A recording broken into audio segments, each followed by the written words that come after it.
Sa palagay po nyo, ano po yung nakikita nyo dyan?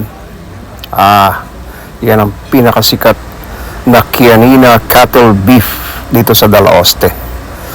Welcome to Florence, mga kamulaga, mga kamangyan, mga kababayan ko. Andito po kami kumakain ng pinaka-the best na beef sa buong mundo. Sa opinion ko lang po. It is the largest and one of the oldest cattle breeds in the world. Chianina beef. Welcome to Florence, Italy. Mga kamulaga, join us at paki-subscribe na rin po sa aming Mulaga TV.